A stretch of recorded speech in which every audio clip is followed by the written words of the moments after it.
Ce que je vais faire du coup, c'est vous partager une présentation justement sur la VAE et notamment sur France VAE. Et ensuite, on aura un temps d'échange. Vous me coupez à tout moment si vous avez des questions, bien évidemment.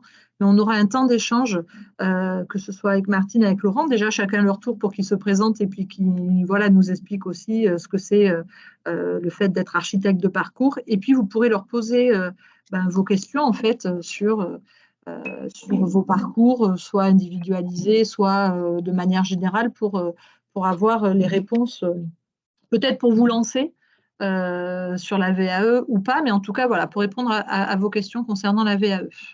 Alors, je vais partager mon écran. Hop. Hop. Normalement, si je fais ça, Oui. est-ce que c'est bon pour vous? Oui. Oui. Oui. On est bien. Alors, si vous êtes là, c'est que probablement vous avez un petit peu en tête l'envie d'avoir une certification ou alors vous êtes sûr de vous et vous vous dites pourquoi pas la VAE. Alors, pour avoir une certification, vous pouvez partir en formation initiale ou continue ou l'avoir via la VAE, la validation des acquis de l'expérience. Et la différence, c'est que l'un, on va avoir des cours et des stages et on acquiert du coup des connaissances. Et la VAE, ça s'appuie plutôt sur l'expérience que vous avez fait, vous, sur le terrain et sur vos compétences. Alors, la VAE, c'est quoi? Rapidement, je voulais vous l'expliquer. Et certains points qui me semblaient très importants, notamment le fait que ce soit une démarche personnelle. C'est-à-dire que vous faites le choix d'aller vers une VAE. Nous, employeurs, on n'est pas obligés de le savoir. Alors, vous verrez, si vous le faites en dehors du temps de travail ou sur le temps de travail, il y a des différences. Mais en tout cas, c'est une démarche personnelle. Et je pense que ce soit Martine ou Laurent, ils vous le diront, ça veut dire que vous allez y mettre du temps.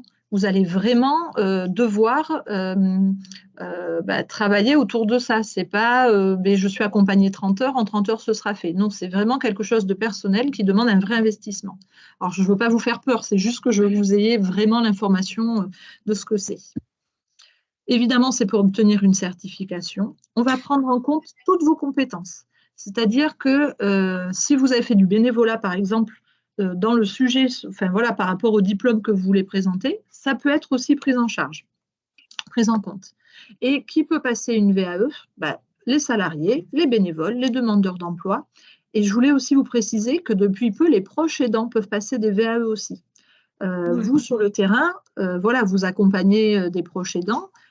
Parfois, ils sont aussi calés que nous, ou même des fois plus sur la pathologie de l'aider, etc. Il faut savoir qu'ils sont maintenant en possibilité de passer une VAE, notamment des VAE d'accompagnant éducatif et social, par exemple, parce que, en fait, clairement, ils font quasiment ce métier-là sans être reconnus. Mais maintenant, on peut. Donc, je voulais vous donner l'info que vous puissiez aussi parfois la redonner aux bénéficiaires ou en tout cas aux proches aidants des bénéficiaires chez qui vous allez. Comment ça marche très rapidement la VAE? Vous choisissez une certification, celle que vous voulez passer. Bien évidemment, cette certification, il faut qu'elle soit en rapport avec votre expérience. Vous ne pouvez pas passer une certification de fleuriste si vous n'avez jamais rien fait avec les fleurs. Ce n'est pas parce que vous reconnaissez 3 fleurs et que voilà, vous faites un beau bouquet qu'il faut vraiment que ce soit en relation. Vous êtes pris en charge par un architecte de parcours et c'est là où nos 2 architectes interviennent. Et grâce à eux, en tout cas avec eux en accompagnement, vous allez remplir un dossier qui décrit votre expérience et vos compétences. Le dossier est différent pour chaque certification, bien évidemment. Ce dossier, il est ensuite présenté à un jury. C'est vous, hein, ça veut dire que vous êtes à l'oral devant un jury et le jury, il valide votre certification ou pas.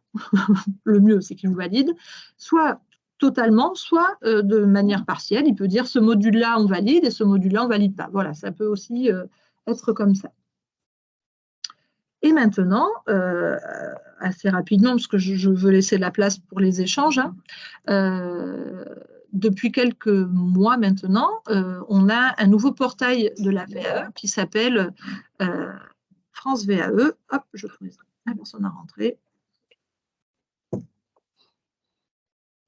Voilà. Donc, un nouveau portail, je disais, qui s'appelle France VAE. France VAE, c'est là où vous allez pouvoir vous inscrire pour justement vous mettre en relation avec votre architecte de parcours. Hop. Ah, on m'a déconnecté. Voilà. France VAE, ce n'est pas ouvert pour l'instant sur tous les domaines, ça va l'être de mémoire, j'espère que je ne dis pas de bêtises, au 1er janvier. En tout cas, actuellement, c'est ouvert sur les domaines suivants, la santé, le sanitaire et social, la grande distribution, la métallurgie et le sport. Ça veut dire que vous, normalement, entre la santé, le sanitaire et social, vous allez pouvoir, voilà, en tout cas, faire vos diplômes via la VAE, que ce soit aide-soignant, accompagnant éducatif et social, moniteur éducateur, éducateur spécialisé, etc. Ça va rentrer dans ces domaines-là. Donc, France VAE vous est ouvert à vous. Ce qu'il faut savoir, c'est que France VAE prend en charge les coûts pédagogiques. Ça veut dire que jusqu'à il n'y a pas très très longtemps, lorsque vous vouliez faire de la VAE, eh bien, évidemment, l'accompagnement n'était pas fait gratuitement, c'est normal, mais il y avait un coût, en fait. Au jour d'aujourd'hui, c'est France VAE qui va prendre en charge ce coût. Donc, vous n'allez pas utiliser votre CPF, c'est vraiment voilà, pris en charge. Ce qui m'a été défini assez récemment, ce qui est plutôt très intéressant, c'est qu'il y a un certain nombre d'heures d'accompagnement pris en charge, donc 30 heures pour l'accompagnement méthodologique individuel, ce que vous allez faire avec votre architecte de parcours. Il peut aussi y avoir 20 heures pour de l'accompagnement collectif et 70 heures pour des actes formatifs. Et notamment l'AFGSU, qui est l'attestation de formation geste de secours d'urgence de mémoire, qui est un diplôme obligatoire, en tout cas une formation obligatoire pour notamment le diplôme d'accompagnant éducatif et social. Et parmi vous, on a des personnes qui sont venues me voir où je leur ai dit, bah, alors attendez, il faut être sûr qu'on puisse vous payer la FGSU, sinon, même si vous passez votre diplôme, il ne sera pas validé parce qu'il vous manquera ça. Et ça a un coût, on en a déjà parlé avec certaines d'entre vous. Aujourd'hui, c'est pris en charge par France VAE, le coût pédagogique. Hop. Et par contre, et ça, je veux être honnête avec vous, les coûts salariaux ne sont pas pris en charge. Ça veut dire que France VAE va payer toute la pédagogie, mais pas votre salaire. Donc là, il y a deux solutions à ce moment-là. Soit vous le faites en dehors de votre temps de travail. L'accompagnement, il se fait sur vos jours de repos, sur vos jours d'indisponibilité, et auquel cas, allez-y, dès demain, inscrivez-vous, vous pouvez y aller, il n'y a aucun problème. Parce que là, il n'y a pas de coût salarial puisque c'est en dehors de votre temps de travail. Si vous souhaitez le faire sur votre temps de travail, évidemment, il y a un coût, puisque sur votre temps de travail, il faut bien qu'on vous paie. Donc, il va falloir faire une demande d'autorisation d'absence auprès de l'AMSAD et aussi une demande de prise en charge de votre rémunération, de votre salaire.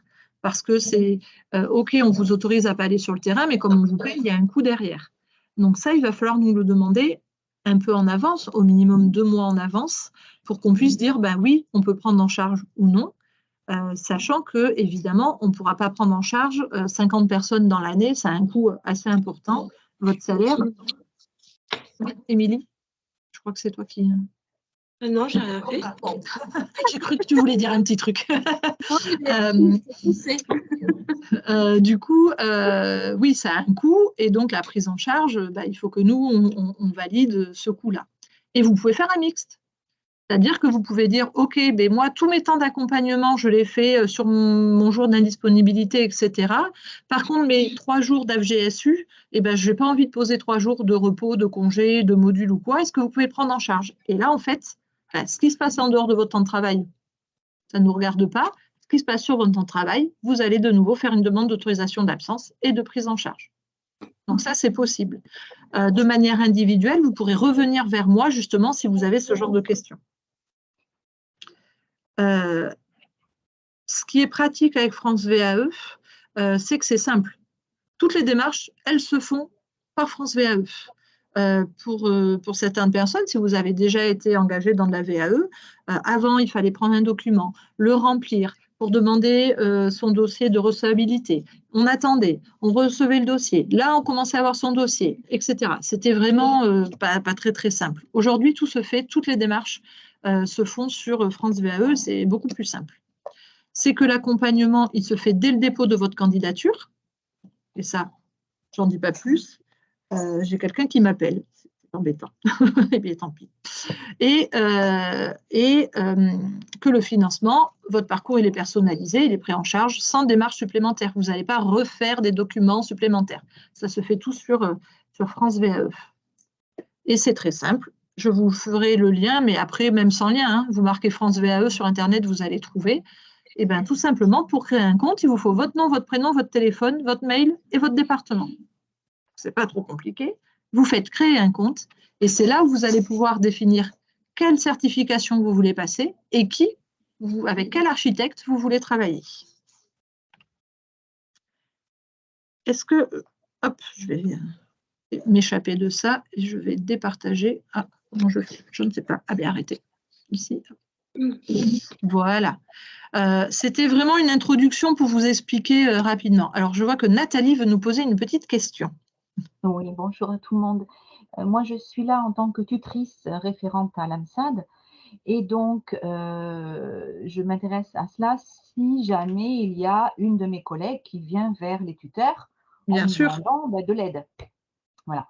Donc, effectivement, on peut les orienter directement vers France VAE ou aller sur le site aussi également avec eux, les accompagner pour au moins remplir la demande. Oui, Hein. exactement. Et après, on les oriente, voilà.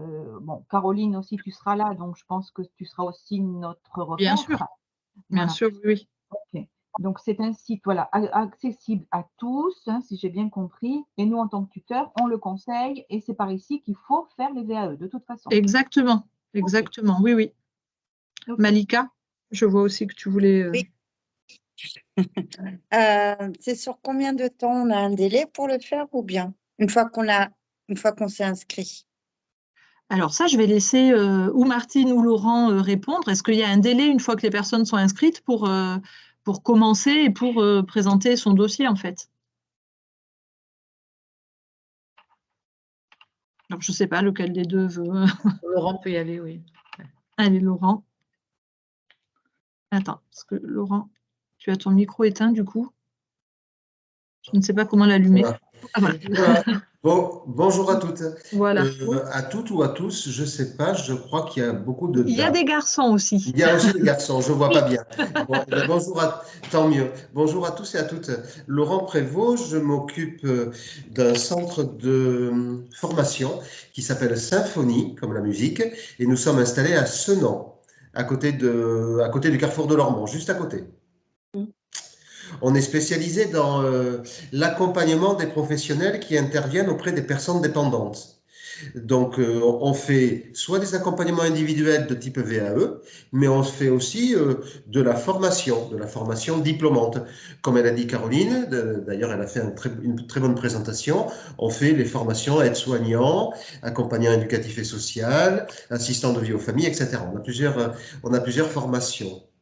Alors, effectivement, le processus avec France VAE, il est très simple maintenant et c'est ça qui est intéressant. Et puis, il est très simple aussi parce que ça va plus vite. Alors, pour répondre précisément à la question, à partir du moment où on se rencontre et on fait le dossier de faisabilité, je vais vous dire ce que c'est, il faut attendre à peu près 15 jours pour avoir la réponse de l'État. Et après, à partir de 15 jours, on est censé pouvoir commencer avec vous. Alors, la première étape, c'est donc le dossier de recevabilité.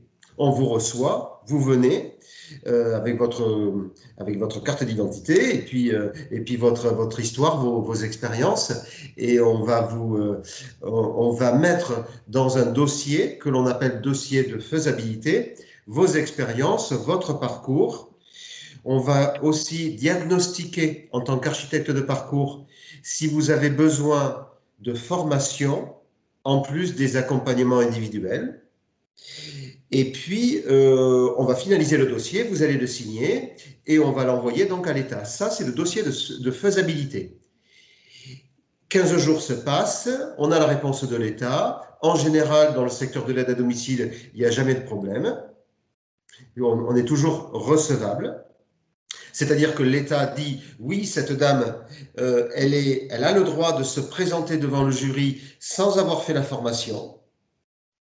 Et à partir de là, donc, on va fixer des séances individuelles. Généralement, c'est des séances de 3 heures, espacées de 15 jours, pour vous aider à faire ce que l'on appelle le dossier d'expérience. Alors, le dossier d'expérience, c'est un dossier dans lequel on va vous aider à noter tout ce que vous faites au quotidien. Alors, en général, vous dites, ouais, tout ce que je fais au quotidien, je sais bien le faire, c'est simple et tout. Et en fait, quand on commence à vous expliquer et à vous poser des questions, ben, en fait, on se rend compte, vous vous rendez compte que ben, vous faites beaucoup plus de choses que ce que vous pensez. Voilà. Alors, notre métier, il est de vous aider à mettre toutes vos expériences sur le papier. Et il est aussi notre métier à vérifier que ce que vous faites au quotidien, ça correspond bien au référentiel de la formation, c'est-à-dire au contenu du diplôme que vous visez. Si vous visez, par exemple, la formation accompagnant éducatif et social, il va falloir que l'on s'assure que tout ce que fait un accompagnant éducatif et social dans l'accompagnement des personnes, que vous ayez des expériences au quotidien qui le relatent. Comprenez? Si, par exemple, dans l'accompagnement des services à la personne, il y a le respect de la vie de la personne, de la vie privée de la personne. Il y a cet item-là. Alors, on va s'assurer que dans vos expériences, vous allez pouvoir dire des choses par rapport à ça. Et c'est à ça qu'on sert. Voilà, donc je peux répondre à vos questions. Alors, si, juste pour finir, un accompagnement habituel, un accompagnement moyen, c'est 3 à 4 mois. Alors, ce qui est bien dans ce qu'a expliqué Caroline dans le cadre de France VAE, mais après je vais aussi laisser parler Madame Formicula, c'est que en plus de l'accompagnement individuel par des séances de 3 heures, on peut vous proposer, si nous, architectes, on ressent que c'est nécessaire pour vous, on va pouvoir vous proposer de la formation complémentaire. Et ça va jusqu'à 70 heures, c'est-à-dire 10 journées de formation. Et ça, c'est très intéressant dans le cadre de France VAE, parce que ça va ce qu'on appelle sécuriser votre parcours.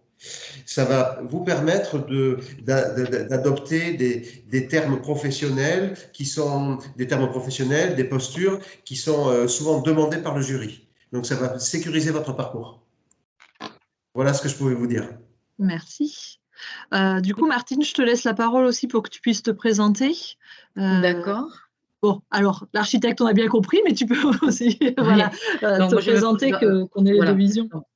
Moi, je suis Martine Joly, je suis responsable de Formation 33 qui est située à Pugnac.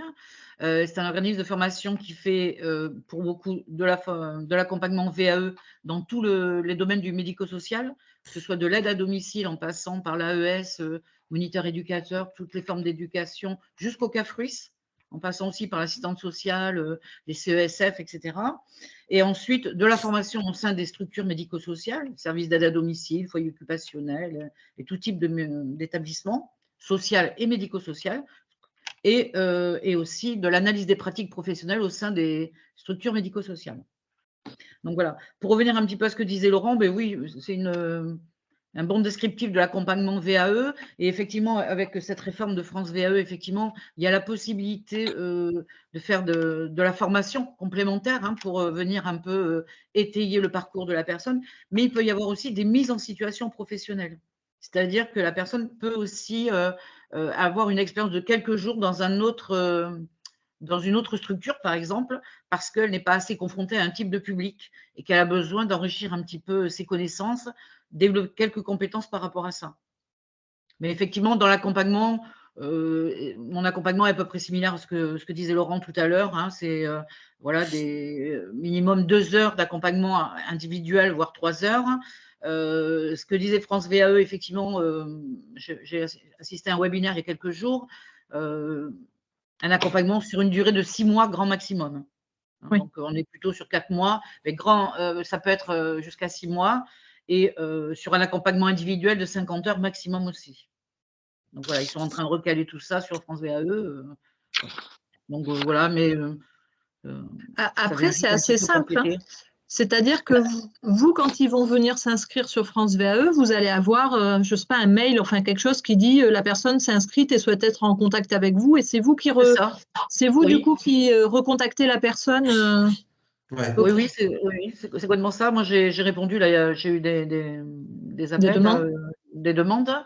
J'ai répondu, les personnes en répondant par mail, hein, tout simplement. Et ensuite, on a mis en place des rendez-vous. Le premier rendez-vous individuel qui va permettre de faire ce dossier de faisabilité.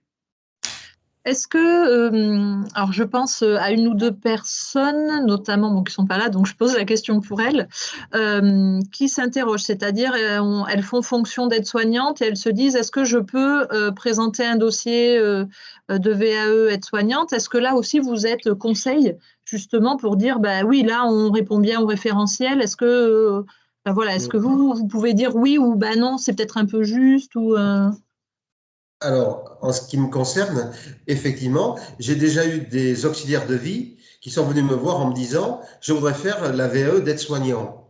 Alors là, je les ai réorientés en leur disant « Une VAE, ça vient valider un métier que vous faites déjà sur le terrain. Aujourd'hui, vous êtes auxiliaire de vie et vous n'êtes pas faisant fonction et vous n'êtes pas aide-soignante. Donc, on ne va pas pouvoir faire un dossier de faisabilité parce que si on le faisait, on perdrait du temps, vous ne serez pas recevable. Une VAE, ça vient confirmer un métier que l'on fait déjà. Par contre, si la personne est faisant fonction au SIAD de l'AMSAD, je sais que c'est pas possible, mais bon, c'était pour schématiser. Si la personne elle est faisant fonction dans un EHPAD et faisant fonction aide-soignante dans un EHPAD et pas ASH, alors à ce moment-là, on pourra faire un dossier de faisabilité. C'est ça. Vous êtes là aussi pour rassurer, je pense à d'autres personnes qui se disent ah, j'aimerais peut-être faire ça et en fait je ne suis pas sûre. Est-ce que vous allez pouvoir aussi dans ce premier rendez-vous que vous aurez dire ben si, on est bien là, on est vraiment sur les bonnes compétences Oui, on a un rôle je dirais, de réassurance et un rôle de force de proposition, pour venir compléter ce que disait Laurent, en sachant qu'aujourd'hui, avec France VAE, on ne vient pas valider qu'un diplôme à travers la VAE, mais qu'on peut venir valider qu'un bloc de compétences. D'accord. Donc, la personne peut venir se présenter à son architecte de parcours et dire ben moi, voilà, j'envisage ça, mais je veux valider que le bloc de compétences 5 du DEAES sur la communication professionnelle parce que ça va l'aider dans les tâches qu'elle a aujourd'hui, qu'elle n'a pas assez d'expérience pour valider le diplôme entier. D'accord. Je ne sais pas si je suis claire. Oui. Du coup, alors attends, j'essaie de réfléchir. Du coup, est-ce que si, par exemple, je valide justement ce DEAES, mais que le bloc 5 compétences, est-ce que si ensuite je vais à l'école d'aide-soignante, ça m'a validé une part, c'est peut-être un peu pointu comme question, mais est-ce que ça va venir valider un module de l'aide-soignant qui sera en commun ou pas? Alors, je peux répondre, sauf si Martine, vous voulez répondre? Non, je vous laisse répondre, Laurent. Pour avoir des dispenses sur la formation d'aide-soignant, oui. On doit présenter le diplôme. En totalité, du coup. En totalité. D'accord. Si tu as le bloc 5 de AES, tu ne peux pas avoir les dispenses sur aide-soignant. D'accord. Bon, voilà, c'était une question. Je pensais encore à quelqu'un d'autre. Mais ça peut être intéressant, effectivement, quelqu'un, par exemple, qui a déjà le diplôme de DEAES, qui veut faire aussi aide-soignant, hein, parce que dans certaines structures, avoir les deux casquettes, ça peut être intéressant. Là, par contre, c'est valable d'avoir les dispenses, hein, parce que la personne n'est pas obligée de représenter un livret complet sur les 5 blocs de compétences. Bien sûr. OK. Merci, tu as répondu à ma question. Est-ce que parmi les personnes qui suivent, vous avez des questions? Alors, je vois toujours des mains levées, mais parce que je ne les ai pas retirées, je ne sais pas comment on fait.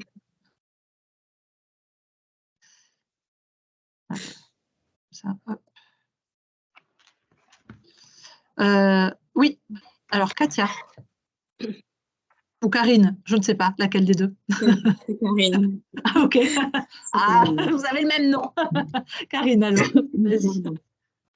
Du coup, je voulais juste avoir une confirmation. Donc, oui, c'est bien ça. En fait, on ne peut pas faire une VAE d'auxiliaire à aide-soignante. Si toi, tu es tu as une expérience d'auxiliaire de vie, tu ne vas pas pouvoir présenter en VAE le diplôme d'aide-soignant. C'est vraiment il faudrait que tu fasses le métier d'aide-soignant en pratique pour pouvoir présenter. Par contre, c'est un conseil que moi je donne, je propose aux gens qui ont envie d'aller vers l'aide-soignant de présenter leur diplôme DEES d'accompagnant éducatif et social en VAE, et qu'avec ce diplôme-là, ils vont en effet valider une partie du diplôme d'aide-soignant, en tout cas avoir des modules de moins passés. Et du coup, quand vous allez faire une demande, par exemple, de prise en charge de financement pour votre dossier de rentrée en école d'aide-soignant, il y aura moins à payer. Et du coup, ça passera mieux. Ça, c'est un peu le schéma qu'on essaye, il faut être honnête, de faire si jamais ça peut être une des solutions, en fait. Mais par contre, en effet, si tu es aide à domicile, tu ne vas pas pouvoir présenter le diplôme en VAE d'aide-soignant, ça c'est sûr. Ok, très bien. Merci. Vanessa? Oui, donc, c'est bon. moi, je suis Vanessa Gattuin, je suis chargée de relations à l'AMSAD. Chargée de relations, c'est un poste qui a été créé en fait il y a 5 ans. Je suis sur ma 5e année de chargée de relations. Je fais beaucoup de choses dans ce métier. Je suis de formation secrétaire médico-sociale. Mais en fait, je voudrais valider un diplôme plus en action, enfin en relation plus avec le social. Je fais beaucoup de missions. On me prend souvent pour une assistante sociale, en fait, ce que je ne suis pas. Donc, en fait, ce poste de chargé de relations, il veut tout dire et il veut rien dire. Mais il a une vraie fonction au sein de l'AMSAD. Hein. Je dénigre pas du tout ce que j'adore. Mais je voudrais valider vraiment quelque chose pour si un jour j'ai envie de changer de public et que j'ai plus envie de travailler avec les personnes âgées, par exemple, je voudrais pouvoir justement valider toutes mes compétences que j'ai eues au sein de l'AMSAD et pouvoir travailler dans un CIAS, vous voyez, voilà, dans du secteur vraiment du social. Mais pour l'instant, je suis juste secrétaire médico-social avec mon diplôme. Donc, je voulais savoir si, du coup, vous rencontrez, du coup, surtout Martine qui est de Pugnac, puisque je suis de Sépac. Juste à côté. Oui, c'est à côté. Du coup, voilà, est-ce que vraiment ça serait constructif de faire une première rencontre ou du coup c'est voué à échec et puis je vous ferai perdre votre temps et par conséquent le mien aussi. Je ne crois pas qu'on perdrait du temps, mais les échanges sont toujours enrichissants. Je vais vous donner un exemple. Actuellement, j'accompagne quelqu'un qui est secrétaire administrative et gestion dans un foyer occupationnel sur le secteur et qui entame la VAE d'assistante sociale. Voilà, voilà. Elle a à peu près votre profil, je dirais. Donc, c'est lors des premiers échanges, bien sûr, du premier échange où là, il va falloir, avec le référentiel, qu'on aille voir vos compétences que vous avez pu développer, celles qui pourraient vous manquer, peut-être pour vous faire quelques apports formatifs ou peut-être une mise en situation d'une semaine ou deux dans une autre structure qui pourrait vous amener d'autres connaissances et d'autres compétences. Mais ça ne me semble pas être un grand écart entre votre profil d'aujourd'hui et ce que vous envisagez. D'accord, super, je suis contente. Je suis heureuse de vous connaître, Martine. Moi aussi. Manika nous pose une question à l'écrit. Elle a une certification ADVF. Et du coup, elle demande s'il faut qu'elle repasse tout ou pas pour l'accompagnant éducatif et social. Alors, sur accompagnant l'ADVF, les dispenses, c'est compliqué. Alors, ADVF… aide de vie aux familles. ADVF, alors, ADVD, je sais qu'il y a des dispenses, mais ADVF, je ne suis pas sûre. Je pense qu'il y a des dispenses aussi. Oui. Je pense peut-être sur le travail d'équipe, je pense sur le travail d'équipe et sur l'accompagnement à la vie quotidienne, je pense qu'il y a quelque chose comme ça. De mémoire, je ne l'ai pas, là, franchement, les dispenses… Quand on essaye de passer le diplôme le diplôme AES en faisant la formation classique, on peut avoir des dispenses. Oui. C'est à vérifier quand on cherche à avoir le diplôme par la VAE. D'accord. Alors, en sachant qu'aujourd'hui, par rapport à l'écriture du livret du DEAES en VAE, on est sur 3 situations. On n'est plus sur des blocs bien séparés. On prend 3 situations très distinctes. Donc, dispense ou pas dispense, pour moi, il faut qu'il y ait une sorte de transversalité entre les 5 blocs de compétences dans chaque situation. C'est comme ça que je l'aborde dans ma façon d'accompagner. Donc là, les dispenses, c'est très bien si la personne a déjà ce diplôme, ça va l'aider d'ailleurs à mettre en avant ses compétences et ses connaissances. Mais sur le concret dans l'écrit, je ne suis pas sûre qu'il y ait un grand intérêt. Oui, c'est-à-dire que peut-être qu'elle aura moins de modules à passer, enfin de blancs de compétences à valider, mais au final, il faudra faire le même écrit. Ça ne changera pas Ce sera à l'écrit. peu près le même écrit, mais à l'oral, le jury ne lui posera pas des questions sur les blocs qu'elle a déjà validés. D'accord. Par exemple, Ok. si, je ne sais pas, dans la DVF, c'est la communication professionnelle qui a été validée, on ne lui posera aucune question sur ce registre-là. On ira plutôt sur l'accompagnement, rompre l'isolement de la personne en D'accord. situation de handicap, par exemple. Votre accompagnement, donc on a bien compris, il va être en 3 phases, si je puis dire. La première phase qui est une phase de rencontre où vous allez bien revalider que les expériences sont bonnes et créer le parcours. Une deuxième phase qui est sur l'accompagnement de l'écriture. Moi, souvent, les gens, quand ils viennent me voir, ils ont une petite trouille, ça s'appelle l'oral, c'est de passer à l'oral. Ça, c'est vraiment quelque chose où ça revient toujours et parfois, même les gens repoussent leur désir de VAE en se disant l'oral, j'y arriverai jamais, c'est compliqué pour moi, je suis trop timide, j'ai la trouille. Vous accompagnez aussi sur le passage à l'oral du coup? Dans l'accompagnement de droit commun qu'il y avait jusqu'à maintenant, des 24 heures, moi je garde toujours 4 heures d'accompagnement de préparation à l'oral et je mets en place des oraux blancs à la fin avec des travailleurs sociaux de mon réseau professionnel que je fais intervenir pour un peu déstabiliser la personne parce qu'elle ne la connaît pas. Bien sûr qu'il y a tout un travail et cet oral se travaille tout le long de l'accompagnement parce que comme c'est un travail, comme tu disais, d'écriture, mais d'explicitation surtout à la VAE, hein, c'est-à-dire pour expliciter, il faut bien parler. Donc déjà, on travaille déjà ça sur toute la longueur de l'accompagnement. Je ne sais pas pour Laurent si c'est un peu le même principe. On fait pareil, oui. On fait pareil. C'est vrai que sous l'ancien format, on avait 24 heures et on fait 8 séances de 3 heures, 3 fois 8, 24. Et la dernière séance, c'était une séance de préparation à l'oral avec un intervenant du terrain qui connaît bien les modes de fonctionnement des jurys et donc la personne s'entraînait à l'oral en présentant son dossier, etc. Là, on a la chance avec France VAE d'être sur un potentiel de 30 heures d'accompagnement. Donc, au lieu de faire une séance de préparation à l'oral, on va certainement pouvoir en faire 2, voire 3 si la personne est à l'aise à l'écrit et que donc elle a pu aller vite sur son dossier d'expérience. Tout à fait. Malika, tu as une question? Oui, l'examen final se passe où? Je réponds? Oui. Il y a plusieurs possibilités. Si on parle du diplôme d'état d'accompagnant éducatif et social, l'examen se passera à Artigues. Et si on parle, par exemple, du titre assistant de vie aux familles, parce que cette formation existe aussi dans le secteur médico-social, dans votre métier, à ce moment-là, l'examen, c'est nous qui l'organisons. Donc, ça se passe dans nos locaux à Senon. Alors, si je peux me permettre de compléter, tout va dépendre du secteur géographique. Si la personne, parce qu'on est quand même dans le Nord-Gironde et on touche quand même de très près la Charente-Maritime, moi j'étais en jury la semaine dernière sur la VAE à Poitiers.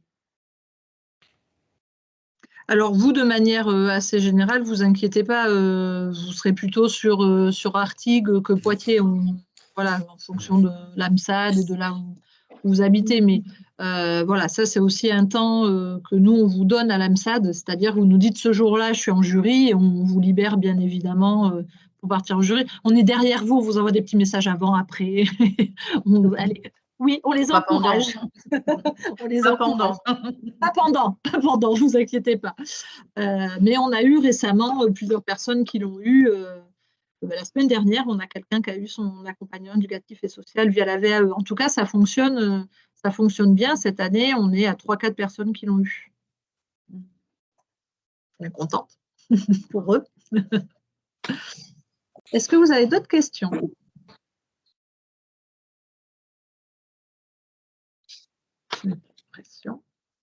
Est-ce que, ou Martine ou Laurent, vous avez besoin de rajouter quelque chose de particulier pour leur donner envie d'y aller? Pour donner envie d'y aller, alors je trouve que la VAE aujourd'hui est un très beau dispositif par rapport à la formation continue, qui est un très beau dispositif aussi, mais qui permet aux personnes, voilà, quand on a des enfants, quand on a une vie professionnelle, la VAE peut permettre justement d'obtenir un diplôme en s'organisant d'une manière complètement différente. Et c'est vrai ce que tu disais en début, c'est que ne pas oublier quand on entame une VAE, c'est quand même, ça prend du temps sur la vie personnelle. Et que, Oui. parce qu'il y a des temps d'écriture, il y a les rendez-vous. Parfois, il peut y avoir, selon le diplôme, des lectures en parallèle pour venir un petit peu alimenter ses connaissances. Donc, c'est quand même un petit peu savoir, si je fais une VAE, comment je m'organise dès le départ pour aller jusqu'au bout de ma VAE. C'est plutôt les petits conseils que je donne que… Oui, mais en effet, voilà, moi, c'est ça qui est important aussi à dire, c'est que c'est engageant la VAE. Et c'est engageant, mais si vous n'allez pas au bout, on ne vous fouettera pas non plus. Enfin, voilà, je veux dire, il faut aussi… après, c'est vous, avec vous-même, en fait. Et ça, c'est engageant. Mais quand on arrive au bout, alors je pense à quelqu'un qui l'a eu la semaine dernière et qui m'a dit, enfin voilà, qui est hyper contente. Elle vient d'obtenir son diplôme. Alors oui, selon le diplôme, vous allez avoir aussi sur votre salaire un petit truc en plus, mais c'était surtout elle en termes de valorisation et d'image d'elle-même elle avait envie aussi de valider plusieurs années d'expérience et du coup, ça demande, on est d'accord, du travail, mais à la fin, on est super content quand même d'être allé au bout. C'est une vraie valorisation voilà, de ce qu'on a fait. Et même si ce n'est pas de la formation, moi, ce que j'en vois, parce que je reçois souvent les personnes avant, bon, maintenant avec France VAE, je vais moins les recevoir puisque ce sera fait par les architectes, mais quand moi je les recevais, souvent ils avaient en effet, comme disait Laurent tout à l'heure, pas toujours un langage professionnel, pas toujours… et le fait de prendre le passage à l'écriture où il faut prendre du recul sur ce qu'on fait et vraiment se mettre en mode au-dessus de ce qu'on fait et parce que vous êtes tous très bons dans votre métier, mais parfois on fait les choses de manière machinale sans réfléchir vraiment au pourquoi du comment. Et là, sur la VAE, il va vraiment falloir tout expliquer et pourquoi, est-ce que ça a marché, et pourquoi ça ne marche pas, et si ça ne marche pas, comment on fait autrement, etc. Et en fait, moi, je vous retrouve toujours après différent parce que vous avez eu ce regard sur votre métier qui est aussi un regard différent. Alors, il faut gratter un peu et aller chercher, ça demande du travail, mais en tout cas, c'est aussi formatif, je pense, de passer via la VAE. Ouais, puis je pense que c'est être plus légitime dans son travail aussi. Oui, se sentir plus légitime en tout cas. Avoir une vraie place au sein de quelque chose, quoi. Exactement. Et c'est super. Et quand avec l'accompagnant ça fonctionne, en plus, voilà, vous pouvez, il y a des super, il y a vraiment une relation de confiance qui se met. Si moi aujourd'hui j'ai demandé et à Laurent et à Martine d'être là, c'est aussi parce qu'on a confiance en eux et qu'on sait que ça peut fonctionner et avec l'un et avec l'autre. Bon, sinon je les aurais pas invités. En étant honnête. Ils m'ont pas donné, j'ai pas de contrat avec eux. Il y a pas vraiment sur le territoire.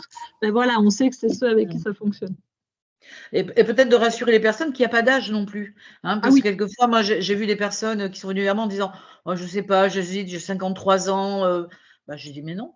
Et puis, quand ces personnes-là, justement, obtiennent leur diplôme par le biais de la VAE, c'est une grande satisfaction en termes d'estime de soi parce que voilà, ça fait 20 ans que je travaille dans la même boîte. Et je crois qu'il ne faut pas se limiter, quoi. Faut pas craindre ça, quoi. Ah oui, tout à fait. Est-ce qu'il y aurait d'autres questions, messieurs, dames? Je ne crois pas. Pour moi, on est bien. On a tenu le timing, on est même très très bien. Après, je ne sais pas, je peux vous laisser un petit mot de la fin si vous avez quelque chose à ajouter, ou Laurent ou Martine. Non, mais je suis ravie d'avoir participé à ce webinaire et voilà, on verra pour la suite. Mais en tout cas, merci de ton invitation. Beaucoup. Mais merci d'avoir répondu présent. Et en effet, je trouve que ça va être un formidable outil, là, ce portail, là, France VAE, pour les personnes de l'AMSAD. N'hésitez pas à venir me voir, on peut prendre rendez-vous. Si vous n'êtes pas à l'aise avec l'outil informatique, c'est relativement simple, honnêtement. C'est vraiment assez simple le portail, mais venez nous voir, on vous aidera, on vous accompagnera sur ça. Et puis après, on vous laissera entre de bonnes mains pour faire votre parcours, quoi. En tout cas, n'hésitez pas, c'est vrai que on peut aussi valider qu'une partie, comme disait Martine, qu'un bloc, parce qu'on ne se sent pas cette année de faire tous les blocs de compétences, parce que voilà, n'hésitez pas à vous lancer. Moi, votre expérience. C'est un travail intéressant qui nous est donné. C'est pour ça que quand France VAE est apparu l'été dernier, chez nous, chez Symphonie, en tous les cas, on a voulu être architecte tout de suite parce que c'est vraiment un travail qualitatif pour nous. C'est intéressant parce que quand les personnes viennent me voir, d'abord on se parle, on s'écoute et puis j'essaye de comprendre le projet de la personne. Il y en a qui veulent simplement avoir le diplôme pour la reconnaissance, il y en a qui veulent avoir le diplôme pour avoir une augmentation de salaire, il y en a qui veulent avoir le diplôme parce que derrière, elles veulent par exemple être aide-soignante ou voire infirmière. Donc pour tout ça, c'est intéressant de se rencontrer, faire un point sur votre projet professionnel. Et puis moi, ce que j'aime beaucoup, c'est de pouvoir vous mettre sur un chemin pour vous accompagner. Alors ça passe par parfois de la VAE, mais ça peut aussi passer par un parcours de formation. Ça m'arrive aussi régulièrement de recevoir des personnes qui avaient une idée de faire de la VAE et finalement, en les écoutant, je me rends compte que ce sont des personnes qui seraient bien mieux dans une formation diplômante. Alors, je leur en parle et puis après, j'en parle à l'employeur en toute transparence. Mais parfois et l'inverse est vrai aussi. Parfois, il y a des personnes qui viennent pour faire la formation d'accompagnant éducatif et social, par exemple, ou souvent elles viennent pour faire la formation d'aide-soignant. Et puis finalement, quand on commence à les connaître, on comprend qu'elles sont pressées, qu'elles ont déjà fait des modules, qu'elles ne vont pas être à l'aise à venir une fois par semaine en formation. Et donc du coup, ça m'amène à leur dire, mais pourquoi vous ne travaillez pas l'option VAE? Et voilà, et on en parle aussi avec l'employeur et on peut aussi partir sur cette option-là. Donc c'est vrai que pour nous, dans un organisme comme Symphonie, c'est pas Symphonie Formation, c'est Symphonie Accompagnement d'ailleurs. Parce que pour nous, c'est intéressant. Parfois, on va proposer de la VAE et puis parfois, on va proposer de la formation. Voilà. Très bien. Voilà. Merci beaucoup. Est-ce que c'est bon pour tout le monde ou est-ce qu'il y a une dernière question? Non, c'est bon. Merci beaucoup. On est bien. Merci beaucoup à tous les deux. Merci beaucoup à tout le monde d'avoir suivi. J'ai enregistré, donc vous serez, voilà, je vous enverrai le lien aussi si vous souhaitez utiliser. Il n'y a pas de souci. Ce sera avec plaisir. La présentation, Caro ? Oui, je peux vous envoyer aussi la présentation, il n'y a pas de souci. Merci beaucoup. À bientôt. Voilà. À bientôt. Merci Caroline. Au revoir. Avec plaisir. Au revoir. Au revoir à tous. Au revoir.